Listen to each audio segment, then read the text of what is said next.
Hello everyone, কেমন আছো তোমরা? আশা করছি খুব ভালো আছো। আমিও খুবই ভালো আছি। হ্যাপি ইন্ডিপেন্ডেন্স ডে সবাইকে।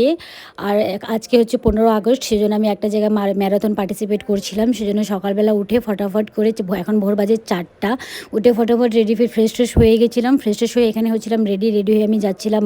যাওয়ার জন্য আমি এখান থেকে একা বেরোতে হবে, সেজন্য ফটাফট করে বেরোচ্ছিলাম। অর্ধেক রাস্তা থেকে একটা বন্ধু আমার সাথে যাবে। আর এখানে সকালবেলা একটু ঠান্ডা ছিল, সেজন্য না একটু আপারটা পরে নিয়েছি। পরে নেওয়ার পরে আমি এখান থেকে বেরোয় গেছিলাম। আর রাস্তা প্রচণ্ড অন্ধকার ছিল। আর ফাইনালি ওকে রিসিভ করার পরে এখানে পৌঁছাই গেছি। পৌঁছানোর পরে এখানে দেখি অলমোস্ট সবাই চলে আসছে, সেই জন্য এখানে জুতা ফুতা পরে আমি রেডি হচ্ছিলাম ওয়ার্ম আপের জন্য। আর আমার জানি তো যে আমার ইনজুরি, তো আমার যে খেলা হচ্ছে আবার আমার ইনজুরি হবে না সেটা তো কোনোদিন হইতে পারবে না, সেটা তো হবে। সেই 2 দিন আগের থেকে ইনজুরি শুরু হয়ে গেছে। যে কোনো ব্যাপার না, যতটা পারবো নিজের 110% দিয়ে দেওয়ার চেষ্টা করব বলে আমি গেছিলাম।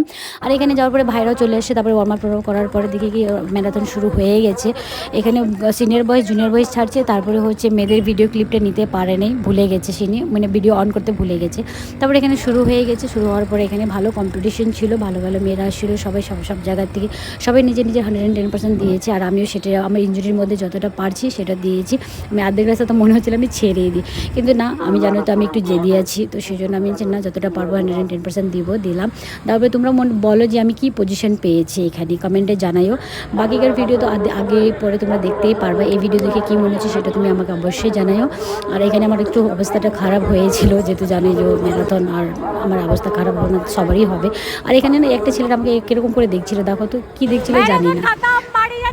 অবস্থা খারাপ, মুখ পুরো লাল হয়েছে, দেখো মুখটা আমার।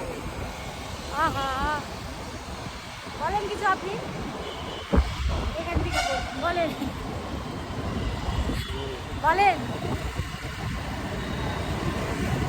বোবা হয়ে গেছে, মুখটা পুরো লাল হয়ে গেছে না।